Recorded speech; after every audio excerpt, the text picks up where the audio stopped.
This tank right here feels absolutely broken in the game, and it definitely comes as a shock because this tank generally is not a tank that you would expect to be very good, and it is the VK7501K, or otherwise known as the Icebreaker, and this is of course the tier 8 German heavy tank that is similar to what you would see with something like the VKB, of course the tier 9 German that has the rear mounted turret, whereas this VK7501K is of course a premium vehicle that you can pick up in the game, but it's been available for free during some of the operations and some of the contracts that we've had somewhat recently, and so it's an interesting one to actually showcase what it can do and why it's actually one of my favourite tier 8 heavy tanks, even though it probably shouldn't be, and we have some absolutely disgusting games in today's video to actually go through. So I guess we can start with what makes this tank so special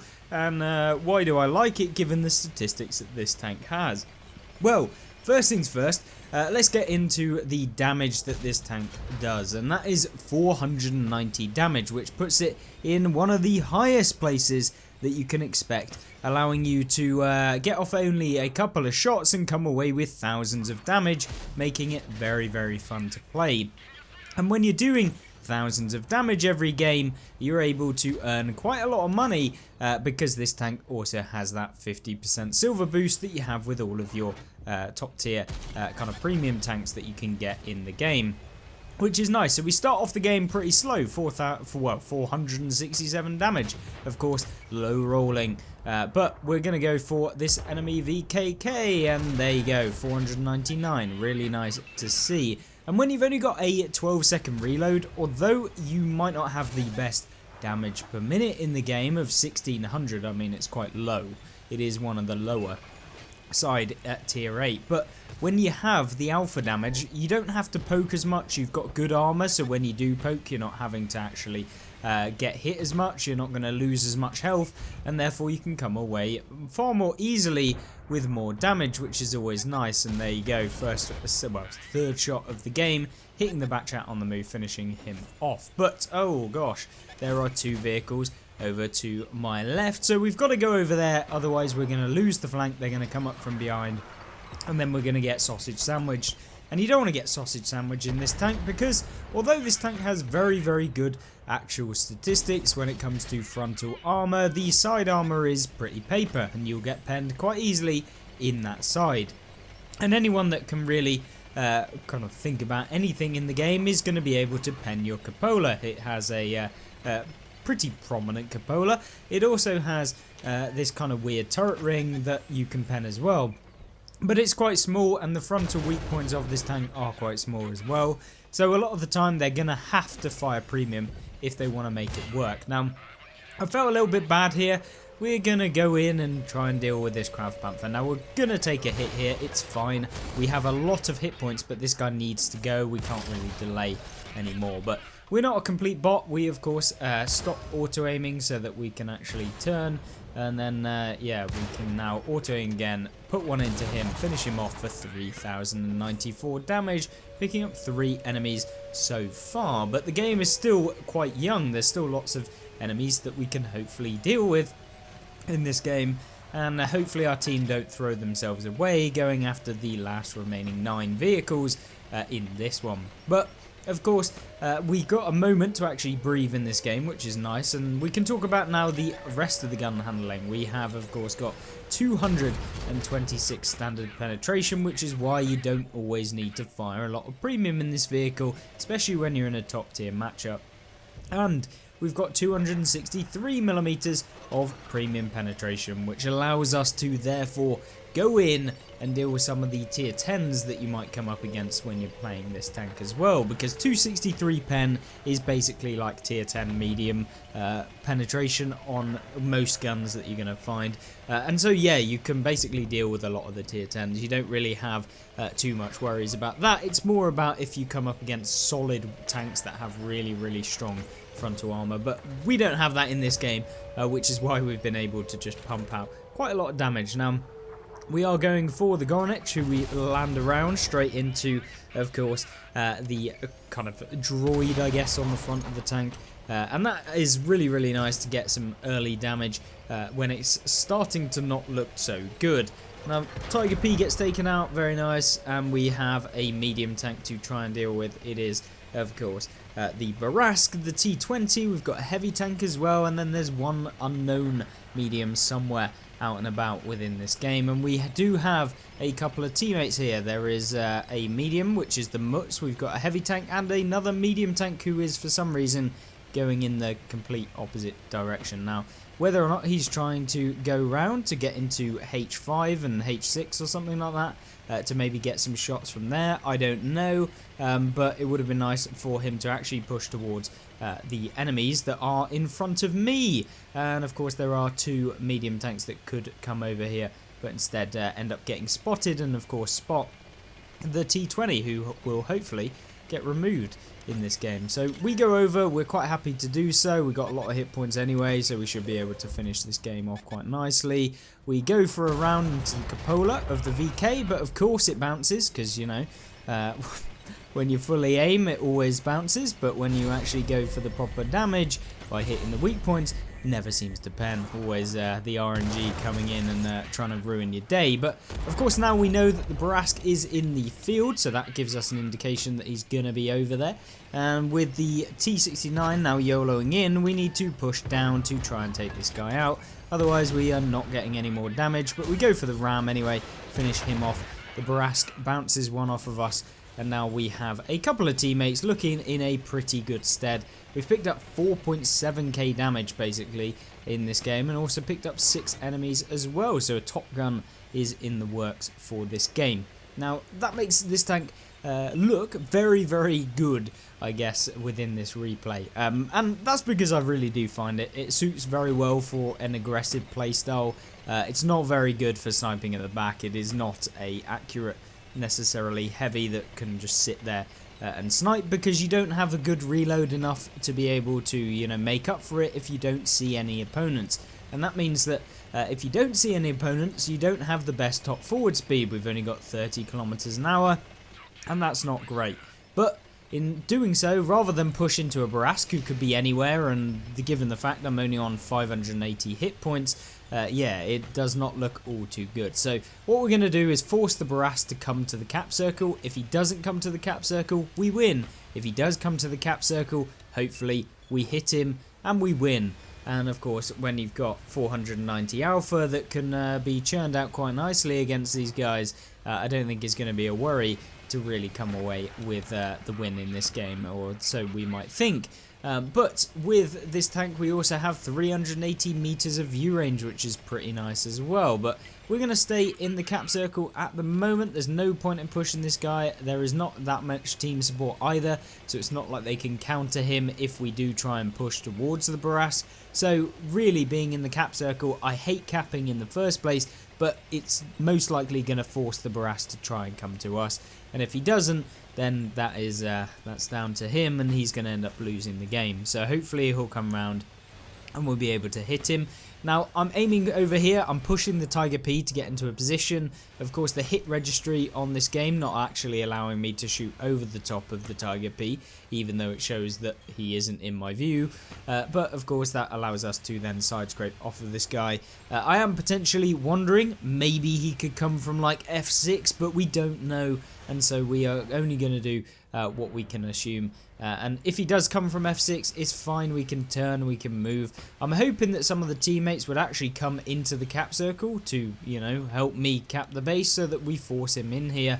Otherwise we, you know, he could come in, reset me, kill me off, and then I've got nothing to do, and then the team might then throw the game. So I'm hoping that they'll come down here, and it looks like the medium on my team is actually looking to come down here. The Barask has a minute basically to get into this cap circle and reset me, otherwise he's going to lose.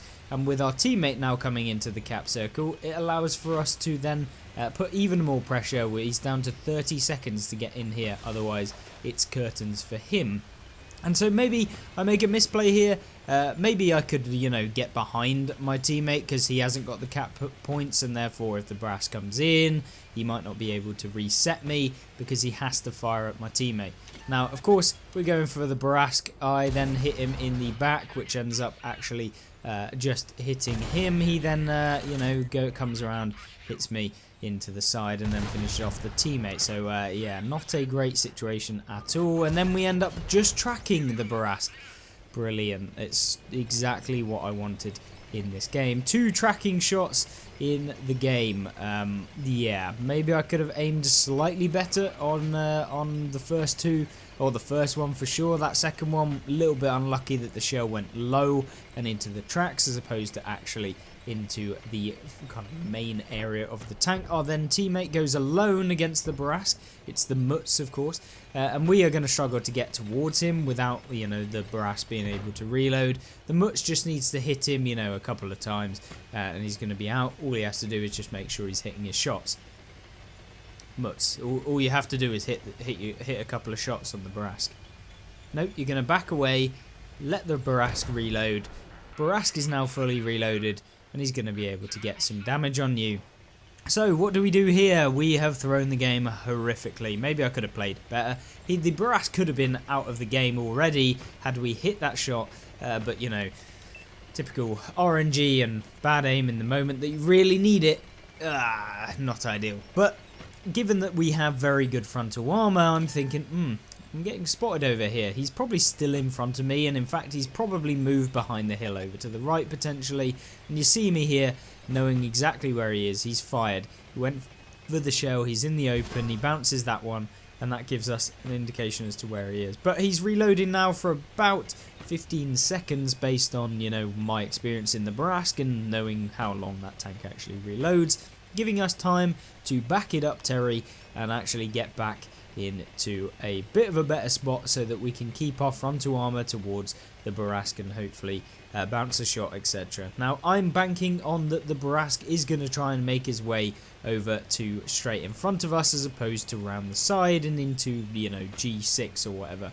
And so I'm a little bit concerned about it. We don't know where he's going to go. You never know really with enemy teammates. So I guess we've got to hope that the enemy tank isn't going to make his way over to where we are. Now that is especially not ideal when you don't know where they are, because when you have 2.7 second aim time that this tank has, it can take a little bit of a while to be able to, you know, get into the right sort of position and then actually aim properly and then fire to be able to secure a damaging hit. So you see me get into this location. I'm thinking maybe he's actually going down into the valley area. We'll have a quick look, see if he actually is there. And as I do that, I come into this location up here, which allows us to spot the Barask, and that's ideal. Now the Barask, thinking that he's funny, of course, is looking rather in a precarious spot. He's out in the open. He can't really get an easy shot onto me, and we should be able to get one into him. He's got to hit my cupola, which we're now hiding behind the rock, and then he's thrown away at least his advantage of having the health. And instead of coming all the way around when I'm reloading, he decides to try and leave, which probably isn't the best spot. He then bounces that shell, and then he doesn't have another one to actually fire into us, but we don't have the engine power to go over the rock, which is a little bit disappointing. And then, yeah, basically this game ends up with the Barask playing very passively, running away for the entire game, and then it ends up just being a draw. So yeah, your typical World of Tanks experience when someone doesn't want to actually play the game. And there you go, a draw where both of our teams lose. And yeah, very rare situation to actually see a draw. We come top with 5,162 damage, 1,379 XP. The Barask having a very good game as well. But we come away with the Mastery Badge of the Top Gun, the High Caliber, the Steel Wool, and yeah, I guess a pretty decent result in a very, very fun tank, and a good one indeed. But it's not over, because next game is even better. And so why exactly is it better? Well, it is, of course, my not favourite map to play a heavy tank on. It is Campenberg, in Campenberg being one of the maps that is, well, campy. And so if you move up in this map, it is usually a fat L. But if you can maintain a good level of awareness, you can push up and also deal damage whilst maintaining the damage that you're probably hoping to deal if you're going for marks of excellence, etc., or you're just trying to learn the maps, etc. It's a good one to kind of test your awareness and positioning to see how you can fare. But in this game, I am going to be pushing up to the corner area next to the houses where our medium tank is up to our right. Of course, he's on his own. I don't know why there's so many people staying on the hill. It's not a great spot. In fact, where I am now is a nice little spot to get some early damage on people on the enemy team crossing the A line, going up into like A0, where they can counter this entire flank by, if they have a strong turret, etc., they can basically get shots into everyone that's going to be camping if they get spotted. So we are going to push somewhat aggressively, so we're going to move up to this location up here where we can hopefully get a shot into the IS or maybe into the IS-3. Now the IS-3, pretty slim shot, unlikely to hit it. I don't want to sit out in the open too much, and I certainly don't want to get perma-tracked by a SU-101. So we pull up, we do expose the side armor of the tank, but hopefully we can hit this guy. I go for a little bit of a rush shot. We know that he's probably going to be aiming at that time, so no point in kind of exposing too much of our tank. I'm confident of the armor, even though tanks are going to be looking up into us, we still managed to hit that shot into the SU-101 and managed to pen him, which is surprising considering how good the armor is on that vehicle when you are using it frontally.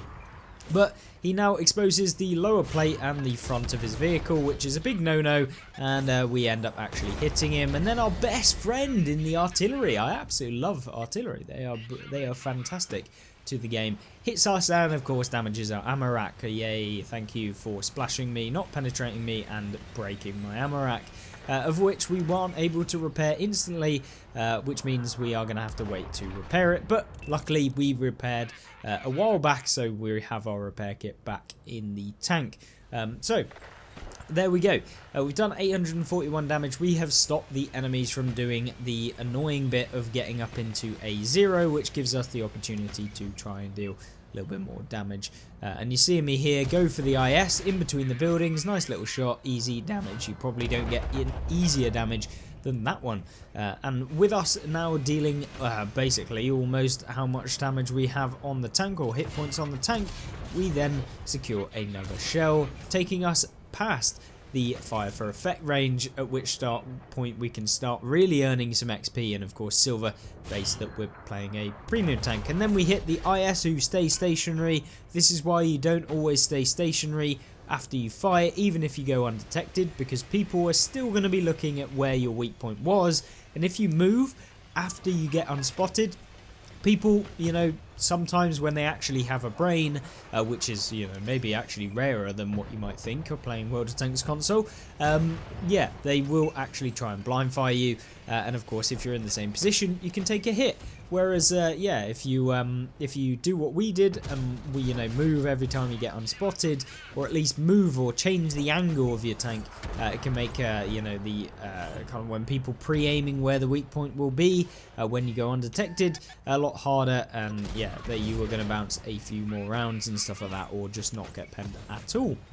So we have now done 2,658 damage. This tank is very good at weathering the storm. We've only taken what, like 400, and it was to the artillery piece, because artillery.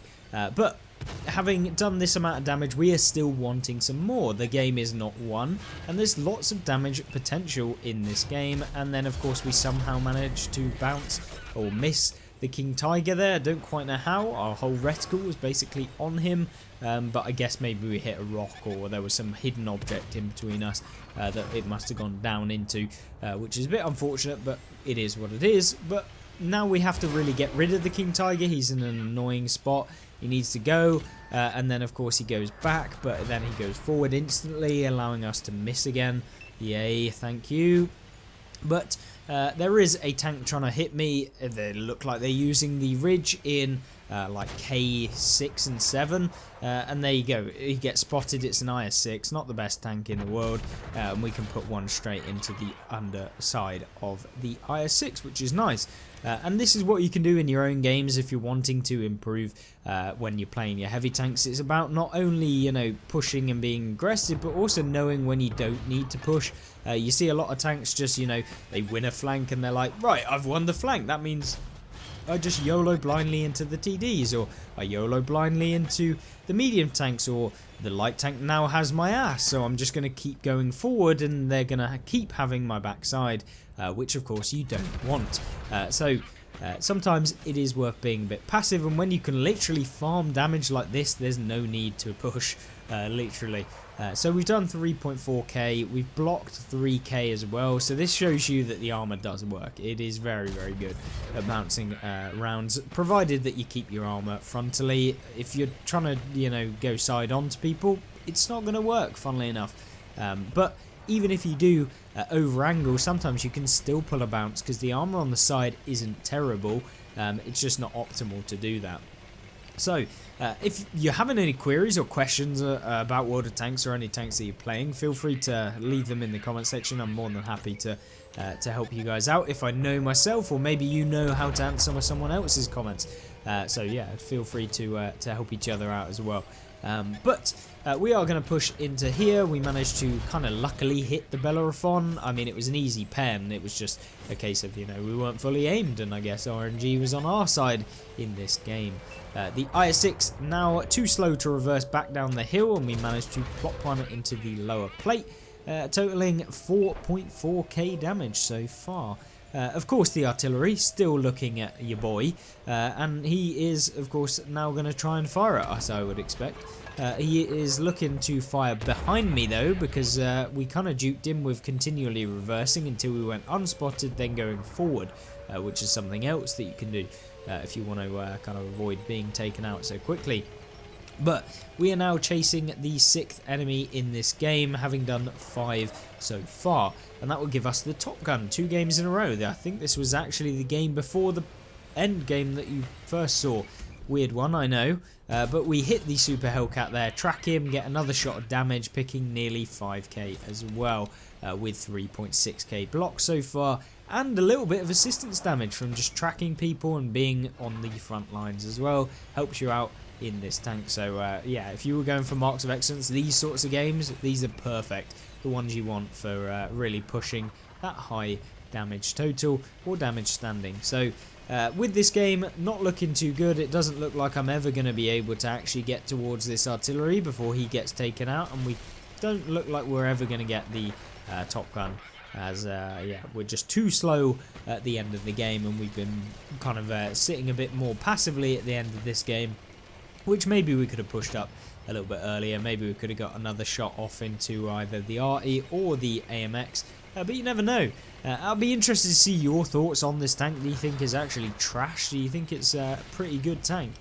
Me personally, I was so surprised with it. I thought it was going to be awful. I thought you're going to get penned by everyone, you're going to have awful aim time, you're going to have awful DPM, but it actually works quite effectively, and I've really enjoyed playing it entirely. And then we managed to actually save ourselves the Top Gun for this game, picking up the enemy in the AMX 1375, which was nice, and a bit of a surprise how none of our teammates managed to hit him in the entire time he was there. We almost attempt to drown ourselves in this game, which would have been literally the most Eclipse thing to do, but luckily we don't do that, and we managed to save ourselves the embarrassment of doing that after nearly dealing 5k damage again in the second game. So 6 enemies taken out, we pick up nearly 5k, we managed to pick up a ton of assistance as well for a heavy. We also get 2097 base XP, which is pretty cracked, and we're also going to be able to pick up a decent amount of silver in this game as well, which makes it very, very fun. I really enjoy playing this tank. You can see we pick up 166,000 silver, 3.6k blocked, really good tank, really fun one to play, and I just wanted to raise awareness of it because, you know, there's so many kind of outrageously overpowered tanks that often some tanks actually go under the radar, and they're very, very competitive, very fun vehicles, and I really enjoyed this one, even if maybe it isn't the most OP or meta tank in the game. But there you go. Hopefully you enjoyed looking at the VK7501K, and yeah, it's definitely one of the better ones I've played in a while.